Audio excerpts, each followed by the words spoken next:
Monsieur le Président de la République fédérative du Brésil, Monsieur le Secrétaire général des Nations unies,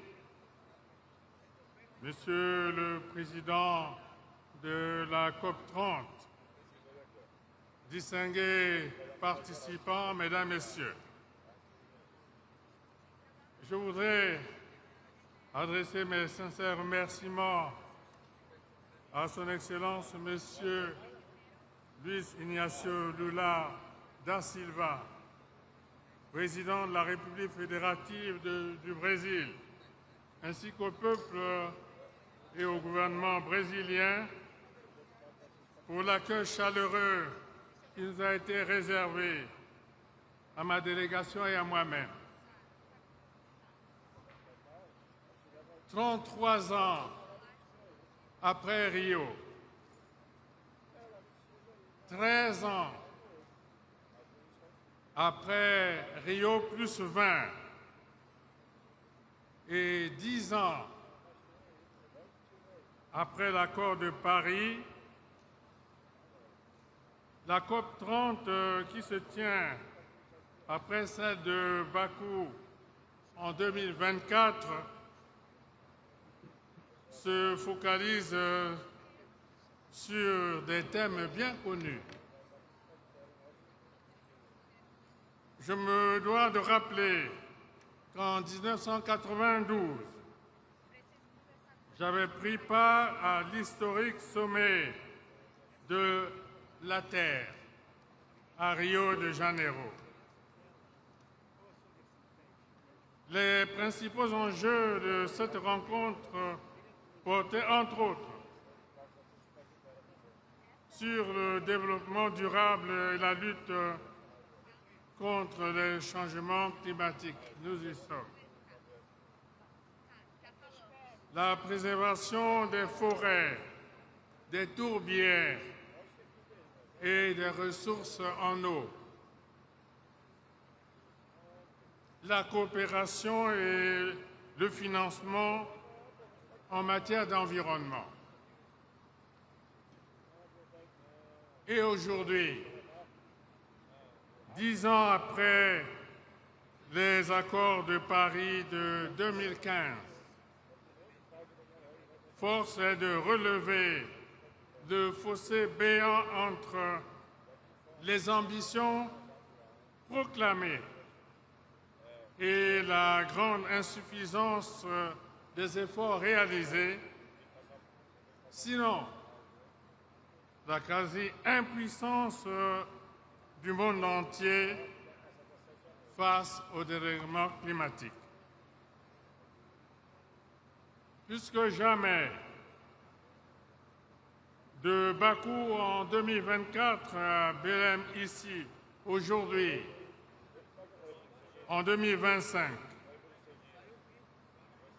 la responsabilité dans l'équité au service de la survie de l'humanité nous interpelle tous sous l'emprise des incertitudes inhérentes au retard des réponses à apporter pour réduire le réchauffement climatique, aux promesses de financement non tenues et toujours attendues par les pays vulnérables en appui à leur lutte contre les changements climatiques et en lien avec la transition énergétique.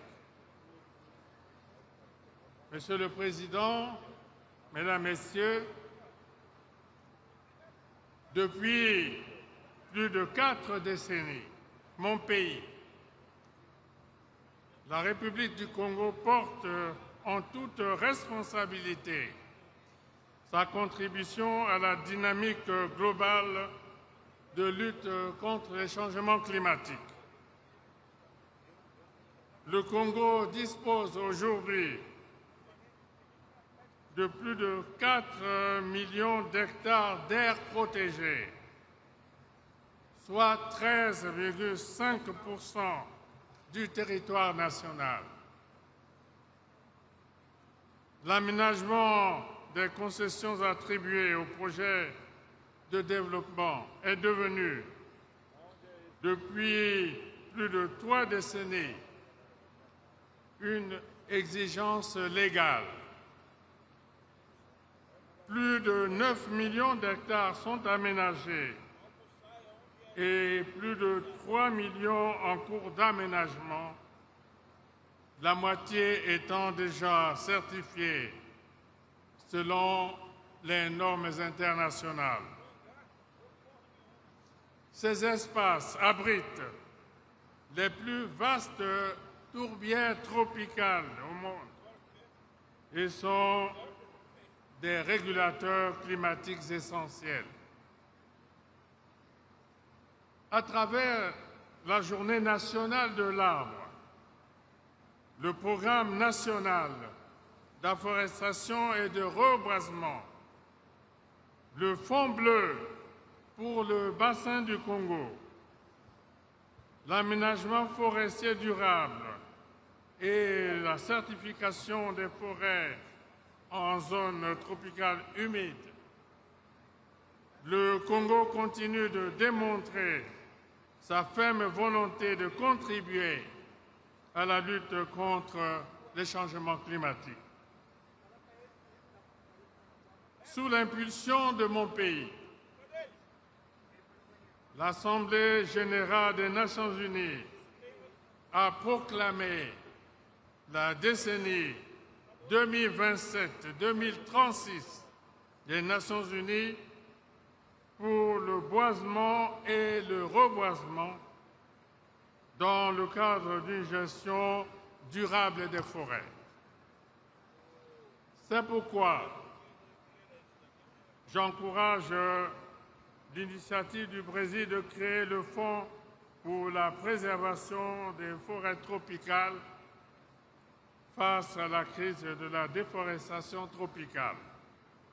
Cette initiative, qui rejoint celle de la Commission climat du bassin du Congo, avec son instrument financier, le Fonds bleu pour le bassin du Congo, est d'autant plus louable qu'elle se met également au service des peuples autochtones et des communautés locales qui sont les premiers gardiens des écosystèmes les plus riches en biodiversité du monde.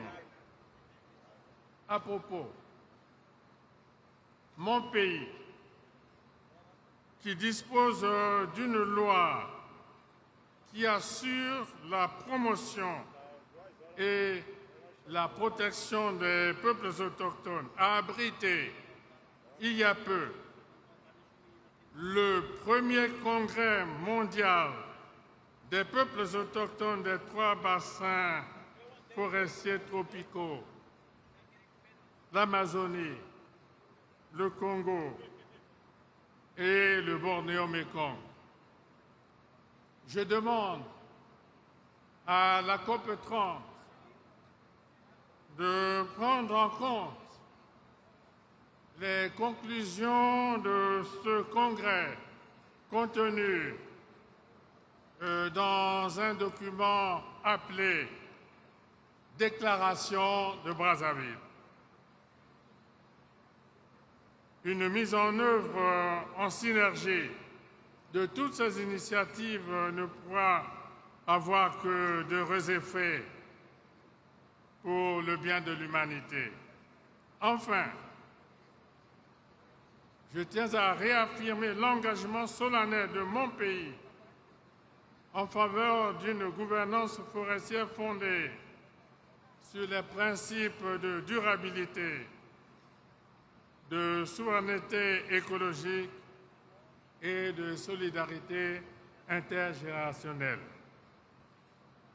J'exhorte les nations nanties à accompagner financièrement les pays en développement dans leurs actions d'atténuation, d'adaptation et de prévention, tout en accordant une attention soutenue à la compensation des pertes et dommages liés au dérèglement climatique. Et je vous remercie.